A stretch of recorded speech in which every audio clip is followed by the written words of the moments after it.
Apple is the most valuable company in the world, a symbol of innovation, design, and perfection.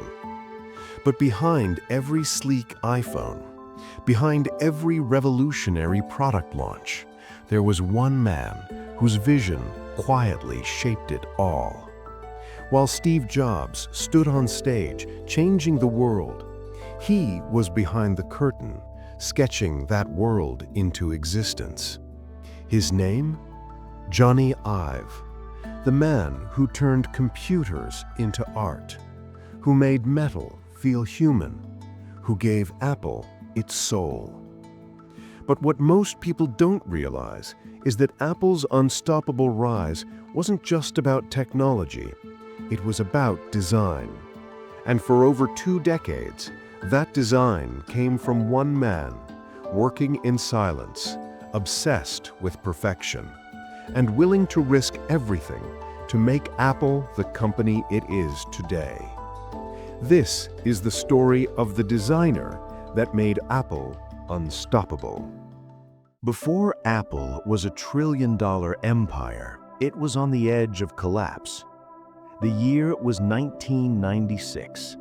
Sales were falling, morale was low, and the once revolutionary company was losing its identity. But in a small, quiet corner of Apple's design studio, one man refused to give up. Jonathan Ive, a soft-spoken British designer with a perfectionist streak, had spent years at Apple watching ideas die in meetings and seeing potential wasted by poor leadership. He wasn't the loudest voice in the room. He wasn't chasing headlines, but his sketches were different. They didn't look like computers. They looked like dreams. Then, in 1997, something happened that would change everything. Steve Jobs returned. The visionary who had once been forced out of the company he founded was back. And when he saw Jony Ive's designs, he knew instantly this was the future of Apple. Jobs and Ive were opposites in every way. Steve, fiery, demanding, obsessed with control. Jony, calm, methodical, obsessed with beauty. But together, they were unstoppable. Within months, the two locked themselves in the design studio, reimagining Apple from the inside out. They didn't just want to make computers that worked. They wanted to make machines that felt alive. And what came out of that obsession would not just save Apple, it would redefine technology forever.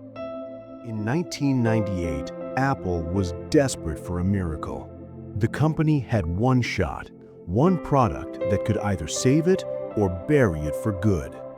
Jony Ive designed it, and Steve Jobs famously named it the iMac, a translucent, colorful computer that looked like nothing else in the world. It wasn't gray, it wasn't boxy. It invited you to touch it, to love it.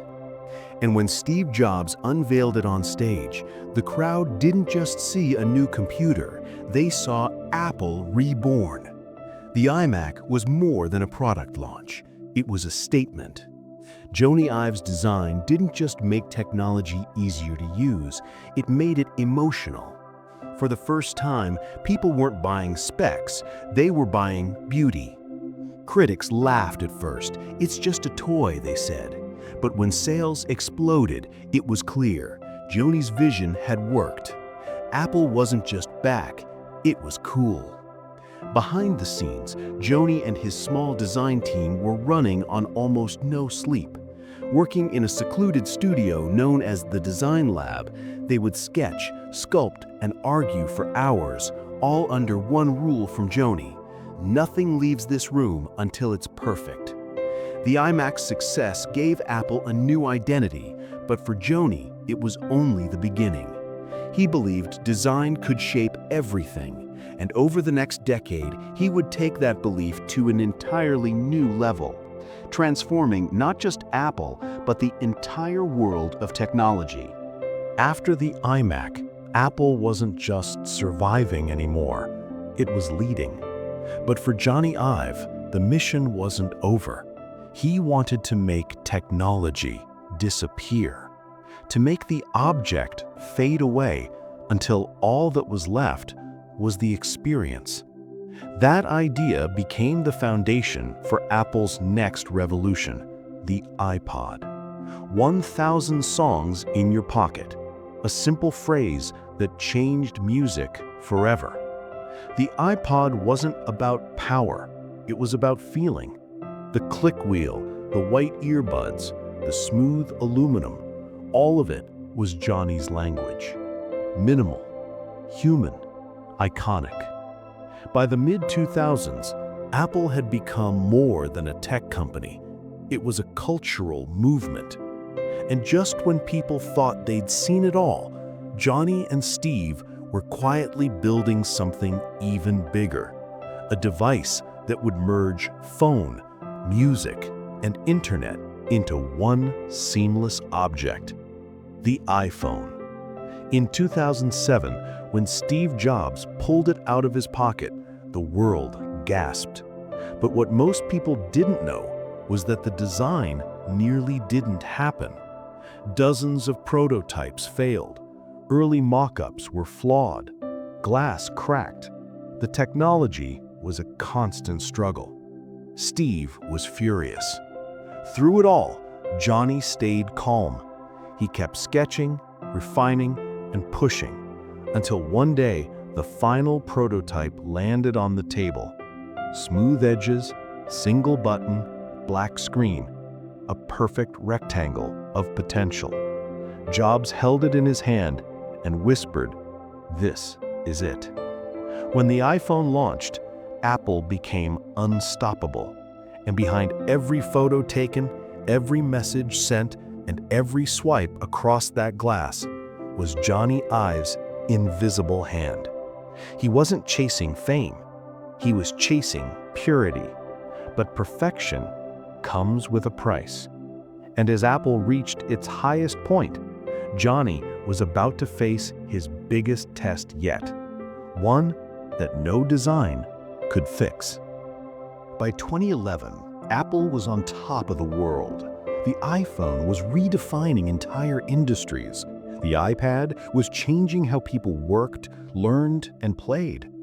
But inside Apple's glass walls, everything was about to change. Steve Jobs, the visionary who had built Apple twice, was gone. For Jony Ive, it wasn't just the loss of a friend. It was like losing the other half of his creative soul. For years, they had spoken a language only the two of them understood, balancing logic and emotion, business and beauty. Without Steve, Jony was alone at the top. Suddenly, Apple wasn't the scrappy underdog anymore. It was a trillion-dollar machine, driven by shareholders, quarterly reports, and endless expectations. The pressure to innovate became suffocating. Every new iPhone had to be thinner, lighter, sleeker. Every keynote had to make the world gasp. But Jony didn't care about profits or specs. He cared about feelings, the curve of a corner, the sound of a button click, the way aluminum met glass. Inside the company, some saw him as a perfectionist genius. Others thought he was slowing Apple down. And as the years went on, that tension only grew. Jony's world became quieter, more isolated. He started designing in secret, away from executives and cameras, just like in the early days, but this time, without Steve's voice beside him. The same obsession that once made him unstoppable was now wearing him down. In 2019, Jony Ive announced his departure, formally stepping away from Apple in 2020 after nearly 3 decades. For fans, it felt impossible. The man who gave Apple its soul was gone. But Jony wasn't leaving in defeat. He was leaving to rediscover the thing that started it all, the love of design itself. After Jony Ive left Apple, many wondered, could the company ever be the same? But the truth is, Jony's fingerprints were already everywhere. Every phone in your pocket, every laptop on your desk, every smartwatch on your wrist. They all trace back to one idea: that technology should feel human. It's easy to forget now, but before Jony Ive, tech was cold, mechanical, functional, not emotional. He changed that forever.